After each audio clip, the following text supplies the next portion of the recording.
Never be scared to walk away from the expectations that other people have of you, providing, and especially if your walk is a march and a movement towards your purpose or towards your vision or your passion. If you look through history and if you look through the lives of people you even know, one of the things that you come to a quick realization is how much people embraced the opinions of other people, and as a result of that, they let go of what was really true to their hearts. You know, Bronnie Ware's book, The Secrets of the Dying, is worth reading if you haven't read it.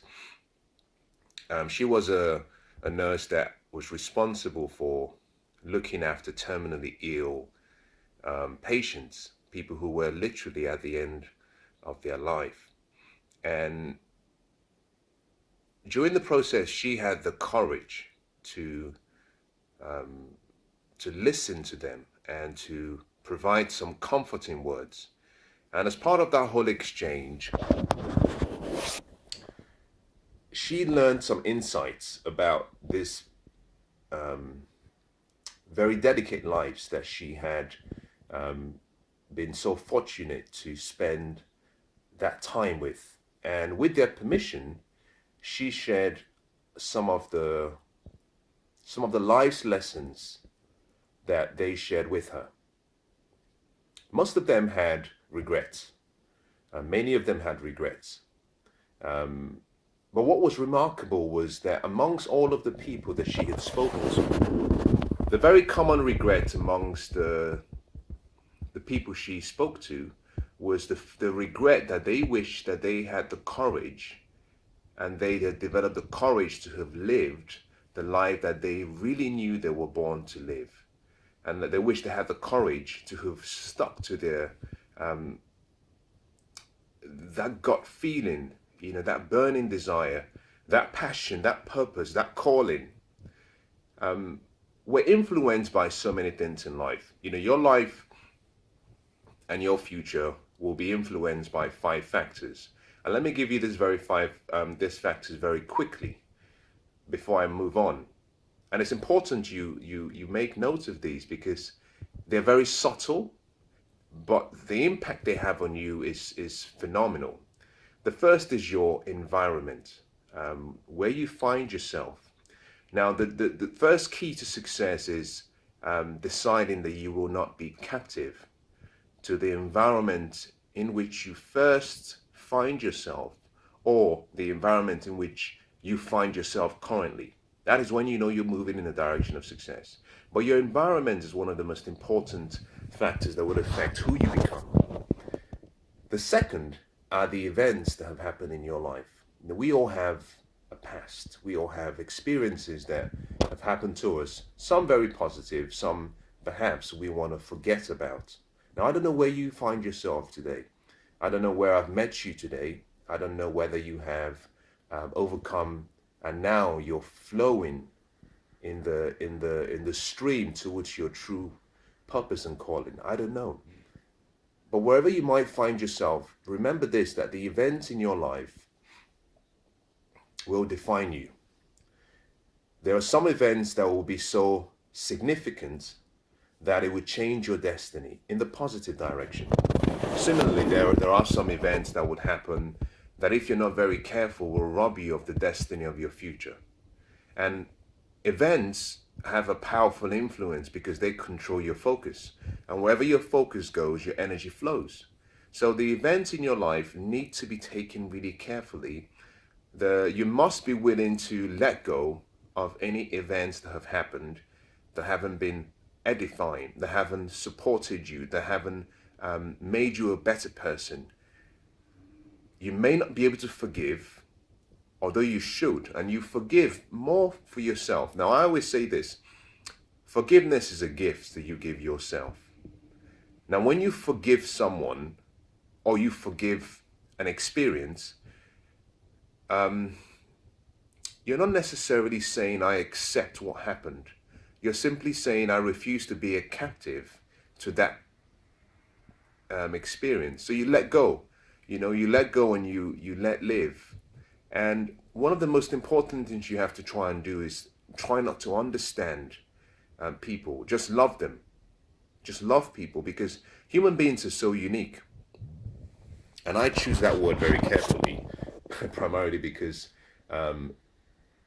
you can use various other words to describe what I'm just saying. But human beings, we have a unique ability, and we have something about us that is so difficult to understand. The worst thing you can do for yourself is try to understand a human being. Even understanding yourself is hard enough. So choose that you will let the events be, remember this, you will let the events that have occurred in your past to be a testimonial to what anyone can achieve. And you really know that you've triumphed over anything that has happened to you when you can use a negative experience, a negative event, and you can use it in your future to describe your journey. That is when you know that you have overcome.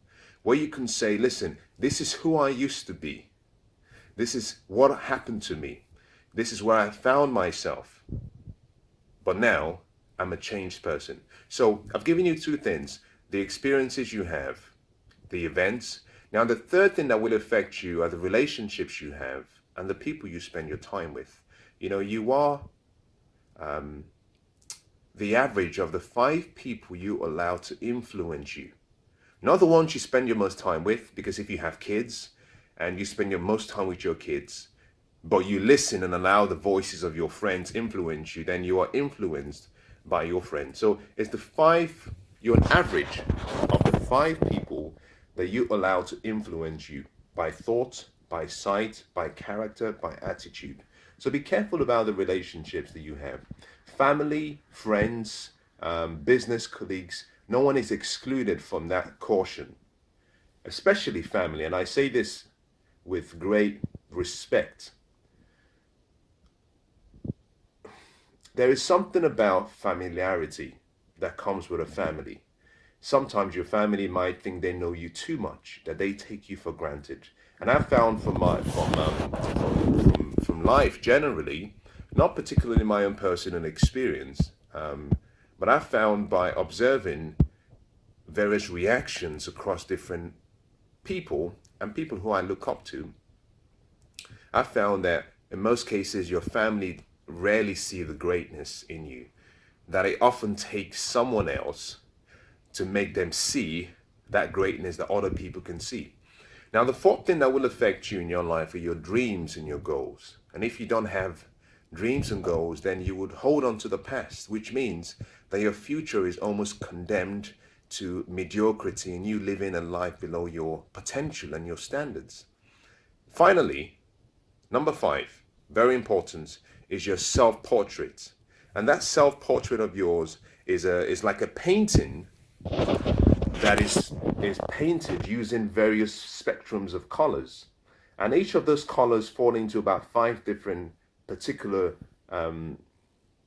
what I might call spectrums. Now, let me give it to you very quickly. The first is your self-image. The second is your self-esteem. The third is your self-ideal. The fourth is your self-confidence. The fifth is your self-identity. Together, all of these fashion what I call your self-portrait. You will rarely act like the person different to the person you see in your mind. You will always behave like the person you think you are. And if the image you have of yourself and the portrait you have of yourself is one that is not in keeping with your true identity, then you will always lean towards behaving like someone that is different to who you were born to be. And if you're not careful, and if you do not have a self-portrait by yourself, then your society, the environment you find yourself, they will give you an identity. They will give you a portrait. And one of the things I've found is that most people are living a life based on a portrait that has been painted by someone else. So these factors affect who you become. And make no mistake, they're important. So I know I've gone away from what I started talking about initially, and that's okay. Sometimes it's okay to just go with the flow and see where your thoughts lead you. But you must remember something, that never be ashamed, never be afraid, never feel threatened to walk away from the expectations that other people have of you. And part of the reason you do this is simply because love creates the highest level of expectations. Let me start with the highest, and then I can come further down. Love creates the highest level of expectations. If you think about it from let me explain this in two different ways. Let's assume that at there are two individuals. One is a young, attractive lady, and the other is a young, attractive man. And they decide to date. Now, at the early stages of the relationship, there is only attraction, there is likeness, maybe there is lust, but there is not love. At this stage, let's assume that there is not love. Let's not get into the whole emotional side of saying it was love at first sight. At the courtship stage, what they're simply doing is gathering data, because that is really what dating is all about, gathering data. So you can make a judgment about whether the person is the person that you wish to be with. Now, at the early stage of the relationship, there are fewer expectations, primarily because you haven't invested as much of your time, your energy, your effort, your emotions, your heart. Now, when you start dating properly, and should these two couples decide to get married, they've made a commitment now to love each other. That simply means that the level of expectation increases because they've committed. Now, even if they don't get married, if they commit to be together as partners, and let me say something so you understand. This doesn't have to be gender. It doesn't have to be a male and a female. It could be anyone. You just choose whatever. I'm using that as an example without specifically honing in on a particular type of relationship. What happens is that the expectation starts to rise, because now you've given your heart, you've given your emotion, you've given all of your presence, you've given all of you. So love creates the highest level of expectation. And that is one of the most significant things you have to be wary about. You were born for a reason. You were born for a specific cause and a specific reason. You're not here by mistake. You're not an accident. You're not here by chance. It wasn't as a result of some unique experience. You were carefully selected and chosen. As a matter of fact, I believe that your parents had to have been chosen for you to have been born. Now, it wasn't the other way around. You haven't been born because your parents came together. No, your parents came together because you were chosen. And as a result of that, you're here for a unique reason. And therefore, you have a destiny. Listen now, you have a destiny that has been designed, but it cannot be fulfilled without your choice, because you have the power of choice and the free will. The biggest mistake I've seen is where people let go of the power they have to choose, and they take over the expectations, they take on the expectations other people have of them, and they choose a life to meet other people's expectations. And so always be willing to walk away from the expectations of other people. Expectations create conditions. Conditions will always come with some statements. For example, let me make it more practical. Going back to the couple, one of them says, "Well, I got married to you because you were funny. You had a great job. You were earning a certain amount. I loved perhaps I loved your long hair." Interestingly, those are expectations. The conditions of that expectations now become that, well, number one, you have to keep earning what you're earning or more. Number two, you have to keep being funny. Number three, your hair has to remain as long. Now, I'm just picking out different examples here, and the list can go on. Now, once you have a condition, something becomes guaranteed. And that is disappointment. Simply because life expects us to evolve. The one thing that is guaranteed in life is change. Now, once someone has expectations of you, what they are saying is that the conditions I've placed on this relationship is such that I don't expect you to change. If you want to keep getting what I'm giving you, the connection, the attention, the love, then you have to keep at the level that I expect you to live at. Now, those conditions mean that you have one of two choices. That you let go of your destiny, you sacrifice your destiny in the hope that you can hold on to people's expectations.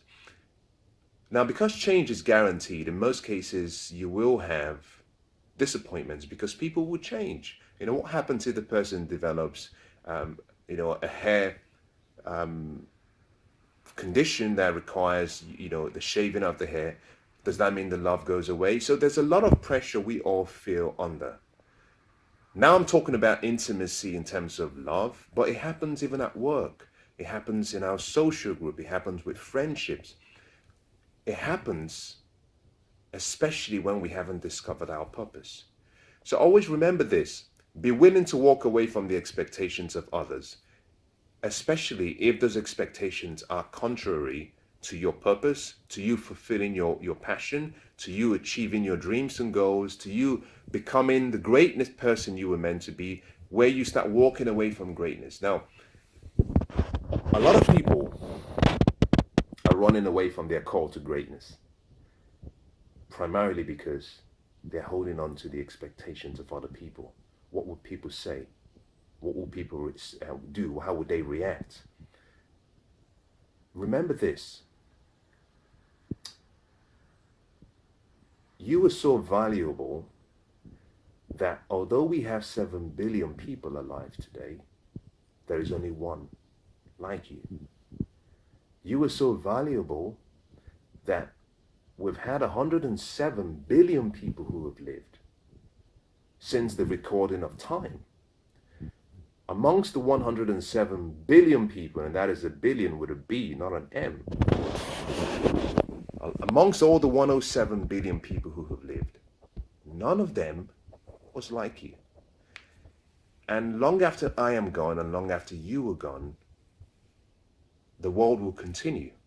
And you have more billions of people, but none of them will ever be like you. You're special. You were made as the only prototype of your kind. So people do not understand you because they've never seen one like you before. So all you can do is forgive them. You can do is understand and love them. Actually, don't even try to understand people.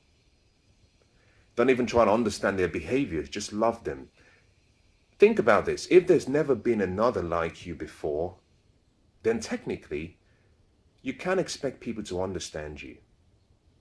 You can teach them about you, and that is the right way to embrace your destiny, and while at the same time holding on to and trying to foster great relationships.